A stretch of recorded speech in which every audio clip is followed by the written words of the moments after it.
Bien, maintenant nous allons voir la troisième et dernière manière de représenter les molécules, la représentation de Fischer.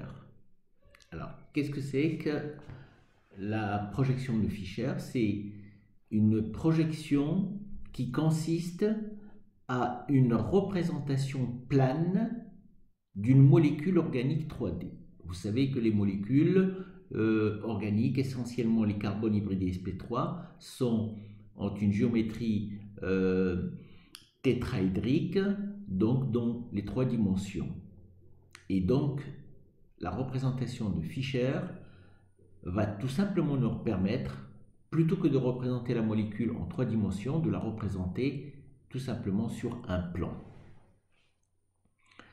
Comment Fischer en est venu à cette représentation-là? Fischer est un chimiste allemand qui a beaucoup travaillé sur les glucoses et sur les sucres. Et il a proposé cette représentation parce que justement les sucres possèdent une caractéristique spécifique qu'on verra plus loin. Pourquoi Fischer s'est-il intéressé au sucre? Ça, on le verra plus loin.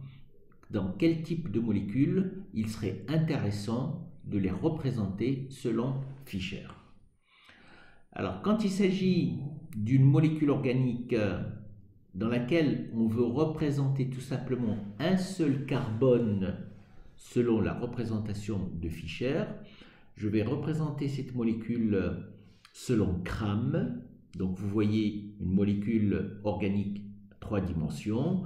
Vous avez des liaisons dans le plan, une liaison derrière, une liaison devant. L'observateur de Fischer consiste à regarder la molécule dans ce sens. Il met bien en évidence sa main droite, right, et sa main gauche, left.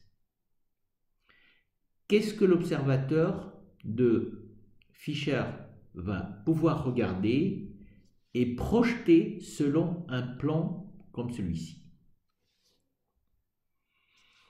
Donc, il va voir, voilà le carbone qu'on veut étudier. À sa droite, right, il a un hydrogène, et à sa gauche, left, il a un OH. En haut, il a un CH3 et un C2H5. Donc, ça reste une molécule toujours dans l'espace, puisqu'on voit des liaisons devant, des liaisons derrière.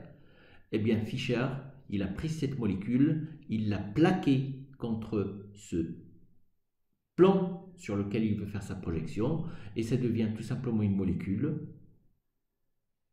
N'oubliez pas que c'est une molécule qui, en réalité, c'est une molécule à trois dimensions, et elle devient avec une représentation où il y a des lignes horizontales et des lignes verticales.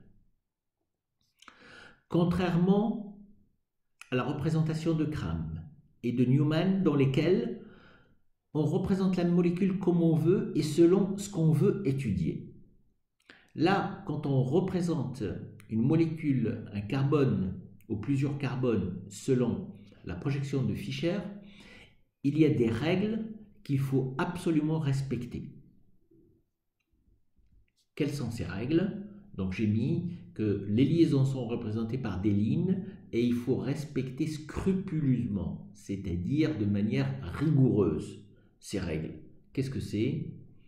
Les lignes horizontales sont toujours devant le plan de projection et les lignes verticales sont toujours derrière le plan de projection. Voilà, donc tout ce qui est vertical, c'est derrière, tout ce qui est horizontal, c'est devant. À côté de ces deux règles essentielles et fondamentales, il y a deux règles qu'il est souhaitable de respecter parce que c'est l'habitude que les gens ont eue quand ils ont représenté les premières molécules selon la représentation de Fischer, à savoir que il faut représenter la chaîne principale selon la nomenclature de manière verticale. En plus de cela, l'atome du carbone qui porte le plus petit indice au niveau de la nomenclature doit être placé aussi en haut. Alors, donc vous voyez que dans ce deuxième chapitre, on va se servir de quelque chose qu'on a vu dans le premier chapitre, à savoir la nomenclature. Si vous ne savez pas ce que c'est que la nomenclature, vous êtes incapable de faire une représentation de Fischer. Parce que quelle serait la chaîne principale, quel serait le carbone qui va porter le plus petit indice, etc. On va prendre l'exemple de l'acide lactique. L'acide lactique, c'est un acide, carbone numéro 1, numéro 2, numéro 3. Donc la chaîne principale, il y a CO2H, CH et CH3.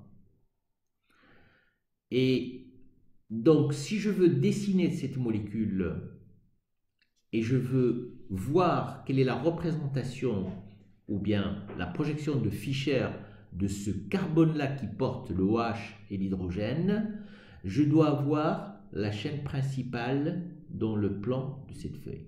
C'est celle-là la chaîne principale. En plus de cela, comme dans cette nomenclature, vous avez un acide, il est prioritaire sur l'alcool, il va avoir l'indice 1, il est en haut. Si bien que quand je mets l'observateur de Fischer, il va regarder la molécule comme ceci, il va projeter selon ce plan, et qu'est-ce qu'on va avoir? Donc vous voyez, tout ce qui est horizontal, c'est devant le plan de projection, tout ce qui est vertical, c'est derrière le plan de projection.